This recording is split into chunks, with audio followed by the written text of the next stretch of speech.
So I've made my own Python code to translate Mordor's black speech from Lord of the Rings. Now this is not a video about the language, even though it's a very cool language and does deserve its own video of sorts from someone. But this is basically a video on how to make a Python code structure to create your own language. Or sort and have a translator for some form of language. But there will be some bonuses and a little bit more to that in the future part of this video.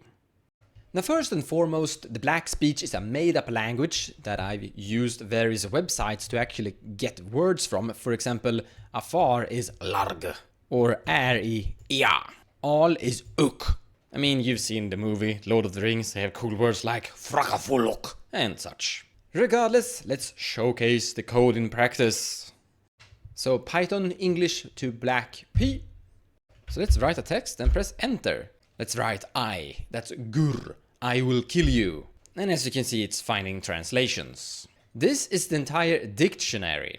These are all the words more or less you've added in here. So I have I, which is gur. I have in black speech is gurbat. I kill is gurmathumad. You see, black speech created by Tolkien is a agglutinative language, where you're basically merging two words connecting to each other. We'll talk more about that soon too. But basically what the code is doing is looking through all of this and finding the proper answer and just writing that to me. So when I write I here, the code will basically answer with gur. In other words, it's just a basic question answer concept of a code. And this is that translation code. In the description below of this video you can find the entire code. You can just copy paste it and it's yours. It will search for a data file that is named left-to-right.json, which is this one. You can see here left-to-right.json, and that's the input for the dataset. But writing something like this takes forever, and I haven't even gotten that far. I mean, I've only added something like, what is it? 546. So you basically have to create your entire language, which is an enormous amount of time. But I have a code that will help me out. This is add. Link in the description below of the video for this code as well. So when I press enter here and I haven't written anything, the code will finish. Now if I write add and p, it first demands me to write the first word. By the way, all of this is in Swedish, so write the first word is what it's writing there. Skriv det första ordet. Let's write happy. And for argument, just to make it simple, let's just write it like yes to that one. Press enter. And if I press enter again, or now I can write it a second time, but if I press enter again, it will finish. And as you can see here, boom, it has updated. And you can see happy here down at the bottom. So basically what I wrote into the terminal will be added straight into this left to right JSON file to basically update it. I actually made the code a little bit more complex than that. For here example is right to left, which means that it's the reverse. Now yes equals happy. So for example here you have happy to yes, and here you have yes to happy. So if you actually take a look here, this code will both create two outputs, one being left to right and the other right to left. And that is just to have another stepping zone to make it easier. But let's remove that one. And now if we go back here and write happy, it will answer with yes. And if I press enter here, it will finish. It will end the code. That's it. That's literally it. But what in the world are we actually going to use this for? I mean, who cares about a made-up language? And who really cares about creating a translator in general? Well, it kinda comes down to what you actually need. Let me show you this. This is a different Python folder path to game test. Let's write python play.p. And boom!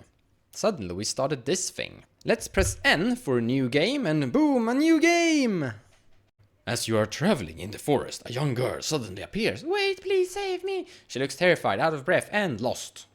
I created all of this, by the way. Don't criticize me for my poor energy of making this look into a perfect game. It's just an example. But once we start testing things like, yeah, maybe I'll prove you, I will grab this and blah, blah, blah, blah, blah, write things into this.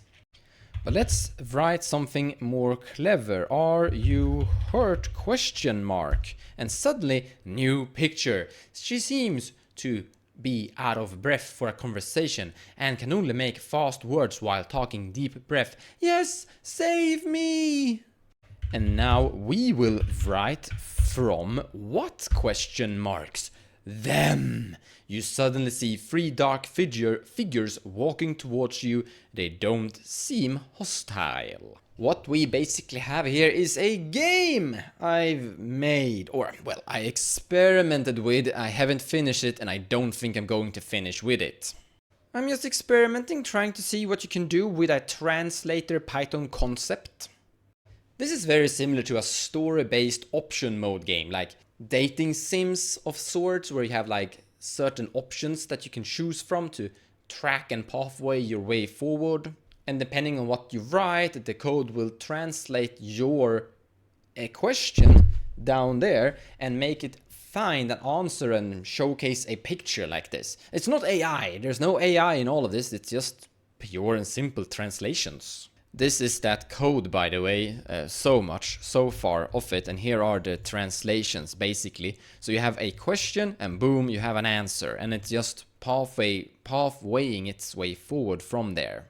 But there are other cool things that you can do. So here's another Python concept. I'll write stone compass and just click update. Boom, we have a picture. But we can also write something like Cthulhu update image, and boom, we have a Cthulhu picture that we can move around on this one. We can also write Gavin update, bring that one in here, and we have Gavin moving around in this picture, so we can place Gavin right over there, and then we can place Cthulhu over there. Let's actually change this. So I wrote combat grid and that put this picture up here, and now you can probably understand what I mean. So we are gonna place Cthulhu in this combat grid, and we're gonna place this character here, and we can have this one moving around a little bit. But as you can see, I'm writing stuff into this screen here. And oh, by the way, I can actually write this Gavin to remove that picture as well. You might remember left to right. Here is faces. So this is the Cthulhu I wrote, and here is the PNG picture code base 64 string code for that picture. It is still the basic simple concept. It is a translator Python code.